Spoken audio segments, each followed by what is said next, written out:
നമസ്കാരം. Raf talk ഫുട്ബോളിലേക്ക് അവർക്കും സ്വാഗതം. അങ്ങനെ MLS ഇന്റർ മയാമി പൊളിച്ചടിക്ക് വിജയിച്ച് കയറിയപ്പോൾ ലിയോ മെസ്സിയുടെ വക ഒരു അസിസ്റ്റ് ഉണ്ടായിരുന്നു.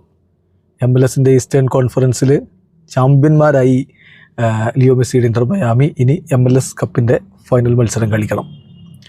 എന്നാൽ ഇപ്പോൾ ഫുട്ബോൾ ലോകത്ത് മറ്റാർക്കും തൊടാൻ പറ്റാത്ത ഉയരത്തിലേക്ക് ലിയോ മെസ്സി കടന്നുപോയി കഴിഞ്ഞു. അസിസ്റ്റിൻ്റെ കാര്യത്തിൽ അദ്ദേഹം ഫെറങ്ക് പുസ്കാസിനെ മറികടന്നിരിക്കുന്നു.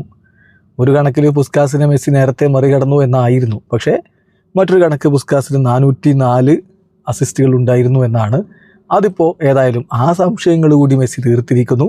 405 അസിസ്റ്റുകളായിരിക്കുന്നു. സോ ഫുട്ബോൾ ചരിത്രത്തിൽ ഏറ്റവും അധികം അസിസ്റ്റുകൾ നേടിയ താരം എല്ലാ കണക്കുകളിലും ഇപ്പോൾ ലിയോ മെസ്സിയാണ്. 405 അസിസ്റ്റുകൾ. രണ്ടാമതായി ഫെറങ്ക് പുസ്കാസ് 404 അസിസ്റ്റുകൾ. സാക്ഷാൽ പെലേക്ക് 369 അസിസ്റ്റുകളേ ഉള്ളൂ. അദ്ദേഹം 3-ാം സ്ഥാനത്താണ്. അസിസ്റ്റിൻ്റെ കാര്യം മാത്രമല്ലെന്നേ, കിരീടങ്ങളുടെ കാര്യത്തിൽ മെസ്സി എന്നേ ഒന്നാമതാണ്. ആ കണക്ക് ഒന്നുകൂടി ഇവിടെ വർദ്ധിപ്പിച്ചിരിക്കുകയാണ്. ഈ ഒരു കിരീടം കൂടി നേടിയതോടെ ലിയോ മെസ്സിക്ക് ഇപ്പോൾ 47 കിരീടങ്ങളായിട്ടുണ്ട്. സോ ഇനിയിപ്പോൾ അടുത്ത കപ്പ്, അതായത് MLS കപ്പ് ഫൈനൽ മത്സരം വിജയിക്കുകയാണെങ്കിൽ 48ലേക്ക് അദ്ദേഹം എത്തും. 50 കിരീടങ്ങൾ എന്ന അത്യപൂർവ നേട്ടത്തിലേക്ക്, മറ്റാർക്കും തൊടാൻ പറ്റാത്ത ഉയരത്തിലേക്ക് ലിയോ മെസ്സിക്ക് കടന്നു പോകാൻ കഴിയുമോ എന്നുള്ളതാണിപ്പോൾ ആരാധകർ ഉറ്റുനോക്കുന്നത്. വീഡിയോ അവസാനിക്കുന്നത്. ഫുട്ബോൾ ലോകത്ത് കൂടുതൽ വിശേഷങ്ങളുമായി റാഫ് ടോക്സ് എത്താം.